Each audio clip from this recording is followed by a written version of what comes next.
I get an urgent call from our state leader in Kentucky. Okay? Amazing, one of the most well-mannered young gentlemen I've ever met.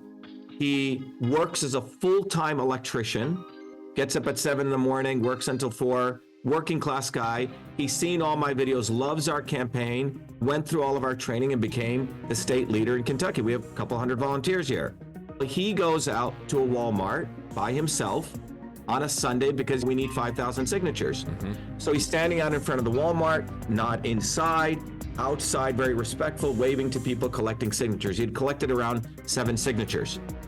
What ends up happening is a Walmart store employee comes out, again, a multi-billion-dollar company who sells all sorts of Chinese crap, comes out and says, "You can't be here." And he says, "No, I have the right to be here. Here's a prune yard ruling," etc. Then the supervisor comes out, harassing him. And he goes, "No, I have the right to be here." Again, this is a working class American citizen who has been trained in the First Amendment, stating I have a right to be here. Yeah. All right. Then police show up and the officer says, "You're trespassing, you have to leave." He goes, "No, officer, I have a right to be here." Guess what they do, David? They handcuff him, put him in the back of a cruiser. I was on the phone with the police officer, Nick, he called me, right? And I said, "Officers, please let him go. He has a right to be here." And they take him to the police station, take off all his clothes, strip search him, Wow. cavity search him, Wow. okay? Wow. This is in the United States. Put jail clothes on him. And then I did a live and I said, "Hey, people call the Kentucky police," and I think they got a little bit concerned. Hundreds of calls came in, so they released him that evening.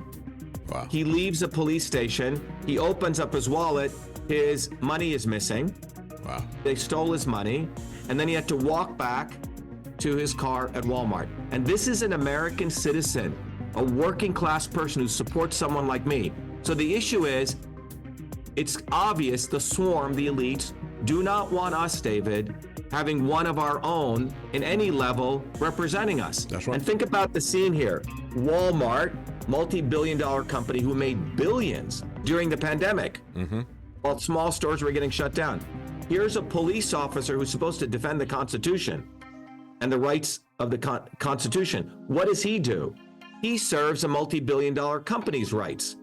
Was never trained or did choose not to train, takes advantage of a young 28-year-old working class U.S. citizen electrician who on his Sunday has not done any crime. Handcuffed, put in the back of a cruiser, strip searched, cavity searched, Wow. and his money stolen.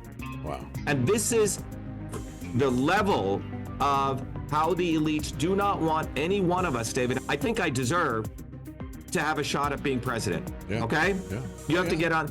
So they have the ballot access. It's like a king has various ways the peasants can't get in. He's got the big walls and he's got the moat and then he's got other whatever alligators, right?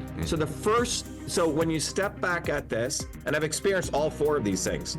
Number 1, they deny visibility to outsiders, meaning you don't get on mainstream media, you don't get to be on the debate stage. I experienced that in 2018. I have experienced, as a hardworking American, all levels of these 4 levels of election fraud.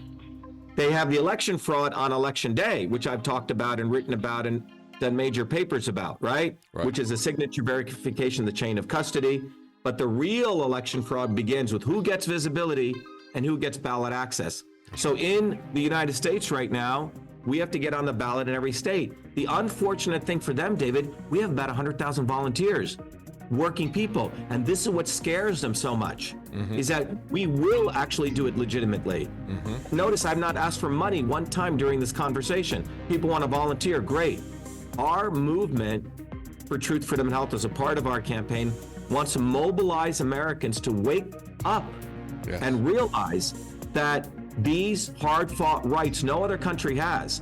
So anyone listening, you can tweet all day, you can talk about how bad the world is, but we are actually on the ground, actually where the rubber meets the road, fighting one of the most important fights, which is ballot access. That's right. And doing it the legitimate way, not begging for money like Booby Kennedy or the Democrats or Republicans.